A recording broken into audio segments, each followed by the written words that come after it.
al escritor de Jack el Destripador, la leyenda continúa. Bueno, Gabriel, bienvenido a La Cuchara, ¿cómo estás?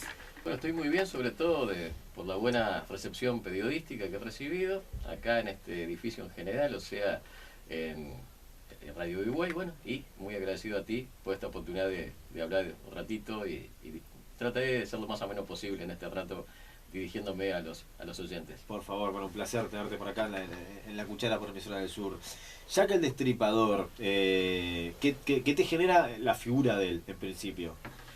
Y la figura de Jack el Destripador es un ícono en la criminología, es además, aunque sin connotaciones criminológicas, para un simple lector o para un simple televidente o persona simplemente que va a una obra teatral o de cine, bueno, evoca una serie de cosas, evoca Londres victoriano, los carruajes, la niebla, las prostitutas, bueno, evoca un montón de sentimientos encontrados en aquellos que nos gusta la historia. O sea, es uno de los periodos de la historia más apasionantes, el de la era victoriana, que es donde se contextualizan los crímenes de Jack el Destripador.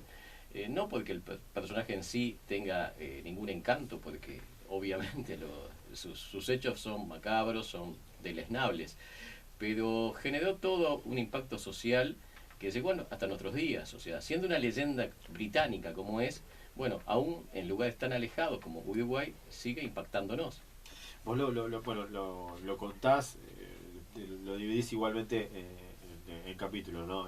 9 en total. Pero cuando hablas de las víctimas, en realidad la narración del libro por completo, pero con las víctimas también, hay como un desliz como novelístico, ¿no? Jugás un poquito ahí seducís también un poco de esa manera con el género de la novela. En cuanto a la información, ¿te fue muy fácil, muy difícil? ¿Está en todos lados? ¿Hubo que buscarle por otro costado lo que vos querías poner de él? Bueno, Sebastián, es una excelente pregunta la que tú me formulas. O sea, si yo me hubiera limitado a recoger información de internet o de los libros más clásicos y que llegan fácilmente a uno, yo creo que no hubiera sido respetuoso hacia el lector exigente. Yo siempre me planteo un lector exigente, un lector con ganas de informarse y un lector que le interese la verdad de los hechos históricos y no, digamos, lo mediático o esa fábula que envuelve a este tipo de casos. Entonces, por supuesto, le dediqué mucho tiempo y fui poco a poco, años me ha llevado, ir encontrando la bibliografía más adecuada. La bibliografía tiene necesariamente que ser británica, o sea, es un tema esencialmente británico, anglosajón. Por lo tanto, de a poco he ido obteniendo esos libros de los expertos principales, de los llamados ripedólogos ingleses. He ido también yendo a fuentes como son los periódicos de la época, los artículos periodísticos. He podido leer incluso los informes de las autopsias, que las autopsias, dicho sea de paso, están extraviadas en su original, pero han sido reproducidas, por ejemplo, por revistas médicas. Bueno, o sea, ha sido una labor intensa porque creo que el lector se merece respeto. Porque, en definitiva, si me hubiera limitado a recortar y pegar, como se dice vulgarmente, o a bajar información de internet, y no tendría valor. Y además, como tú mencionas, tiene un toque novelado, pero ese toque novelado no es porque no va en desmedro de la parte objetiva. O sea, yo toda la información que vuelco en el libro está apoyada en hechos reales, en lo que surge de las encuestas judiciales, en lo que surge de los informes de las autopsias forenses, y así por el estilo. Pero es inevitable darle algún gancho de tipo literario, por ejemplo, algún coloquio, por ejemplo, diálogos entre los testigos y las víctimas, por caso, entre los policías principales y los médicos forenses, bueno, donde obviamente doy un poco de vuelo a la imaginación, pero sin salirme nunca de los hechos corroborables. Por lo que te decía al principio, por respeto al lector, pero a su vez soy consciente de que es un tema que para aquel que lo desconoce puede ser un poco bastante árido, o dada la gran cantidad de información que contiene esta obra, bueno, podría escapársele. Y bueno, la parte novelística, esos toques de tipo narrativo, creo modestamente que ayudan, pero bueno, no soy yo la persona adecuada, porque eso sería muy subjetivo. Por eso es bueno saber qué opinan los lectores. Bueno, tú fuera del micrófono tuviste la gentileza de decirme que te agradó, en fin, te hizo la lectura un poco más amena.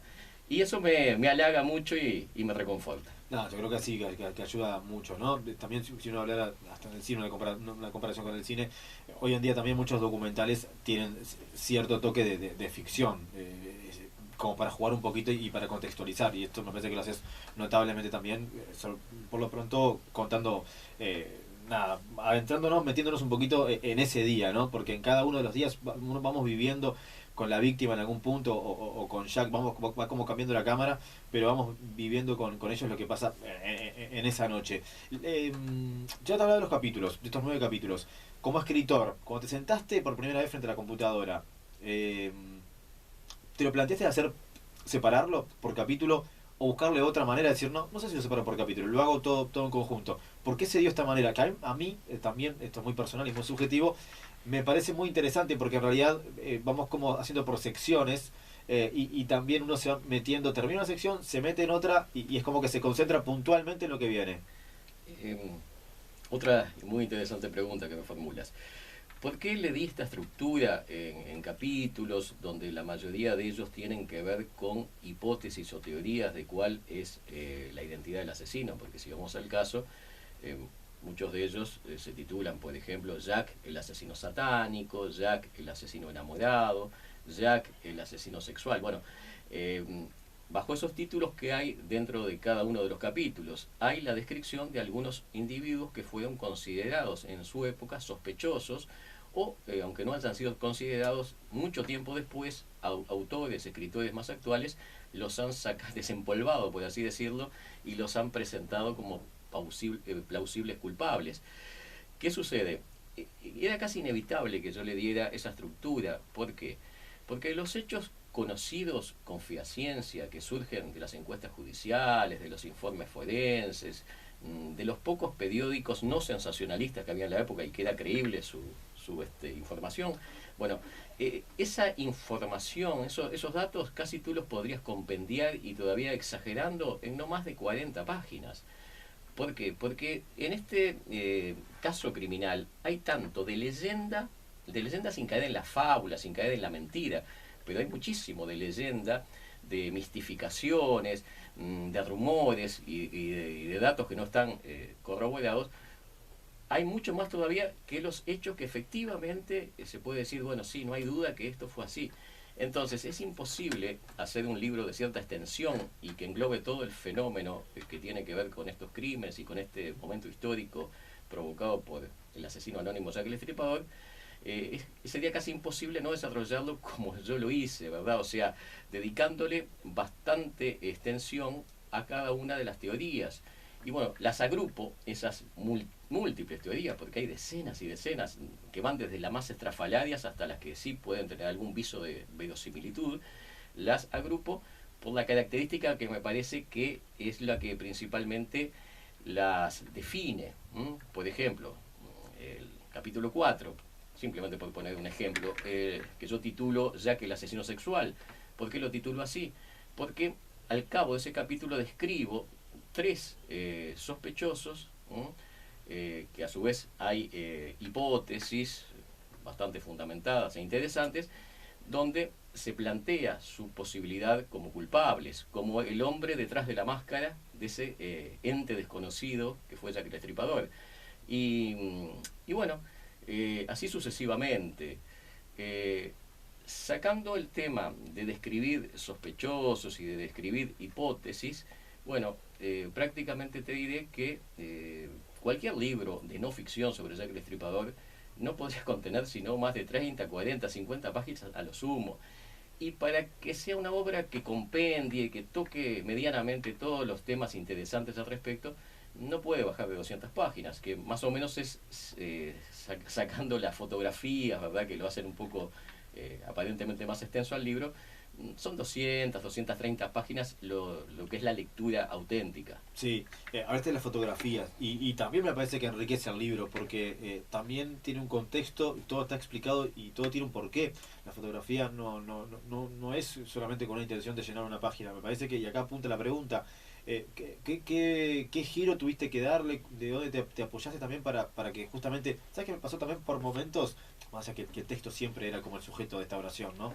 Pero por momentos también las fotografías eran tan fuertes que uno no sabía cuál era el fondo y cuál era el contrafondo. O sea, me pareció muy interesante también esto, porque jugar un poco con las fotografías es muy interesante. De hecho, la tapa es muy impactante. Yo te iba a preguntar también por la tapa a quién había que felicitar o cómo porque es una foto espectacular, digamos, si uno cierra los ojos, tiene que ver, aparece Londres, Jack el Destripador, la noche, es increíble también. ¿Cómo tuviste que hacer con todo esto? Que también deja de ser de escritor en cuanto solamente escribir. Muy bien, Sebastián, vamos a atacar tus dos preguntas. Primero, las fotografías. Al cabo de cada capítulo dedico 3 o 4 páginas donde se insertan 2 o 3 fotografías por página, ¿verdad? O sea, tampoco es un exceso de material fotográfico, es lo puntual. ¿De dónde se sacan las mismas? Generalmente se trata de fotografías que, dado que tienen más de 50 años, estamos hablando de que este caso tiene 127 años de antigüedad. Estos crímenes datan de 1888.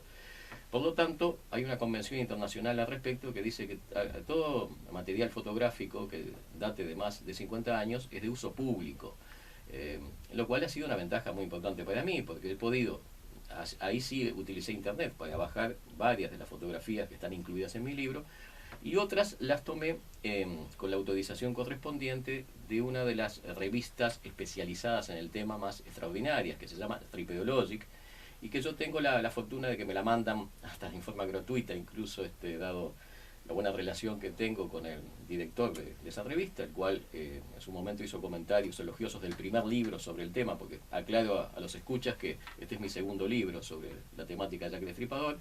Bueno, yo recibo esa revista bimensual en forma digital y también saco, cuando veo que hay fotos interesantes o dibujos, ¿verdad? O sea, hay... los británicos tienen brillantes dibujantes, o sea, y muchas de sus revistas policiales o de sus periódicos se engalanaban realmente con un material, no ya fotográfico, sino de dibujos, de litografías excelente, que me pareció que en algunos casos valía la pena incluir en mi libro. De ahí es donde extraigo o saco el material. Y en cuanto a tu segunda pregunta, Sebastián, a quien hay que felicitar por la portada y la contratapa, que creo que no es menos valiosa e impactante. Bueno, a un uruguayo también, Alejandro Colucci, al cual contraté al efecto, obviamente, es un trabajo que fue pagado, pero que vaya que fue pagado con satisfacción, porque lo vale. Alejandro Colucci es un consagrado ilustrador y portadista, así se llaman a los dibujantes y artistas en la materia que se especializan en portadas. Alejandro Colucci, no hay más que entrar en internet, por ejemplo, y ver su sitio web espectacular.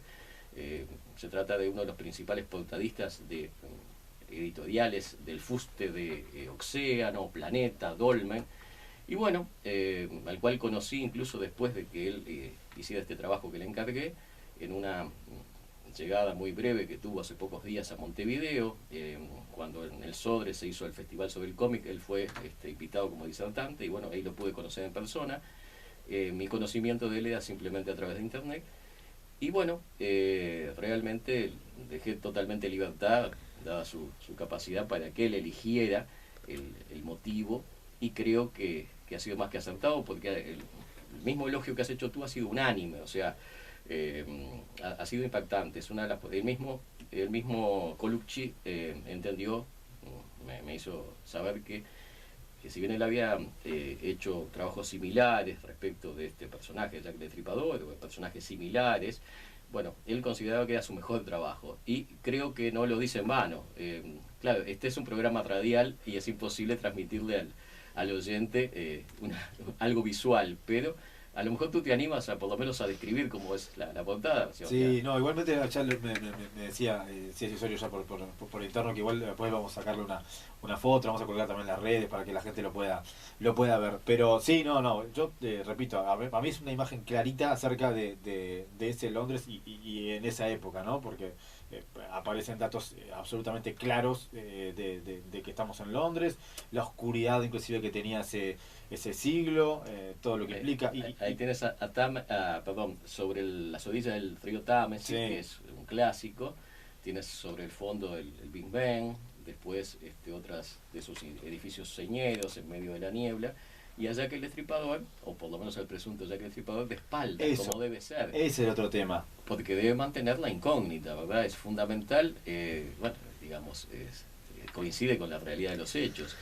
El encanto un poco siniestro, pero encanto al fin que tiene toda esta temática y este personaje está dado por el hecho de que nunca fue atrapado. Por lo tanto, tiene todos los rostros que le queramos poner dentro de ciertos límites. Y es un símbolo del crimen que acecha de golpe. Y es un símbolo también del homicidio urbano. Por eso, ya que hablamos de la importancia, es imposible en un programa que yo agradezco mucho la amabilidad del tiempo que me das, pero es un tema, como comprenderás, tan extenso que daría para horas y sin mengua alguno. Pero sí quería destacar este tema, o sea, ya que el Destripador está considerado el primer asesino en serie de la era moderna, no porque haya sido el primero cronológicamente, porque vaya que en la historia hubo otros asesinos seriales, pero en su caso se ha verificado en un montón de situaciones que lo hacen que su leyenda, de allí el subtítulo de mi libro, La leyenda continúa, siga vigente hasta el día de hoy. O sea, ¿y cuáles son esas? Bueno, brevísimamente, ¿cuáles son esas condicionantes que tuvo? El momento histórico, el contexto en que se verificaron los crímenes. Estamos en pleno reinado de la reina Victoria, a fines de la era industrial, con una Inglaterra que era el país más poderoso económica y socialmente del mundo, pero que ocultaba un montón de llagas sociales. Y justamente los crímenes de este psicópata ayudan, aunque no fue su intención, por supuesto, pero ayudaron muchísimo a los paupérrimos pobladores del distrito de Whitechapel. Porque a partir de estos crímenes atrajeron la atención de las clases dominantes mediante la prensa sensacionalista de la época, fue como que el inglés medio dijo, caramba, hay miseria en Londres, hay situaciones de pobreza, y se crearon, aunque sea en forma provisoria, una especie de ONGs, de organizaciones no gubernamentales, británicas o victorianas, que de alguna manera ayudaron a paliar toda esa situación de miseria, aunque fue, como la palabra lo indica, un paliativo, no duró demasiado más, fue algo más apariencial que real esas mejoras, pero por lo menos, teniendo en cuenta la situación de extrema miseria, algo se logró. Bueno, se logró con toda probabilidad sin que esa fuera la intencionalidad del psicópata que digamos, la prensa primero y después la criminología designan como Jack el Destripador. Sí, clarito. En el final, como vos marcabas, da para muchísimo más, va a ser un programa entero, inclusive sobre Jack el Destripador, como lo hizo Efecto Mariposa, el programa de Radio Uruguay, así le destinó hasta el nombre del programa con justamente y te convocó a vos por tu libro. La última, la presentación del libro es en breve, no falta casi nada. Sí, en principio va a ser en el Ateneo a las 7 de la tarde, el sábado 4 de julio, o sea, estamos a una semana y poco, no creo que ni 2 semanas. Y bueno, muchas gracias por permitirme difundirlo acá. Convocamos a todos los apasionados, no ya del caso de Jack el Destripador, sino de la criminología en general, de la historia. ¿Capaz que es a las 6 de la tarde? Se lo borramos una horita antes por las dudas. 6 de la tarde, entonces. Sí, a las 6 de la tarde ya podrían ir llegando. La entrada es gratuita, libre. Y bueno, van a tener a este humilde servidor dando una pequeña disertación. También habrá un modesto lunch, allí como corresponde para aquellos que tengan la amabilidad de venir. Y bueno, te agradezco porque es la primera radio que lo está divulgando. Así que muchas gracias por permitirme dar esta difusión. Por favor, un placer para estar allí entonces. Y igual el libro se encuentra en todas las librerías, alguna más que otra. No, el libro fue distribuido por esa excelente distribuidora que es UCI y lo ha colocado, ha cumplido muy bien su trabajo, lo ha colocado en las principales librerías de ramo, en algunas no está, como siempre pasa, Pero en las librerías de los Chopin, en las librerías de 18, en las clásicas librerías Tristán Narvaja, en todas ellas el lector que tenga interés lo puede comprar. Gabriel, ha sido un gusto este rato contigo, da para mucho más, me quedan de verdad en mi cabeza no menos de 14 preguntas y que alguna te haré cuando apaguemos los micrófonos, pero gracias por este rato, felicitaciones por el trabajo, por todo lo que te llevó además y éxitos para todo lo que te puede ir con el libro. Bueno, el agradecido soy yo, ni que hablar, Sebastián, bueno, y cumpliendo lo que me dices, porque ya veo que eres muy sincero cuando me dices que te gusta la temática, bueno, después te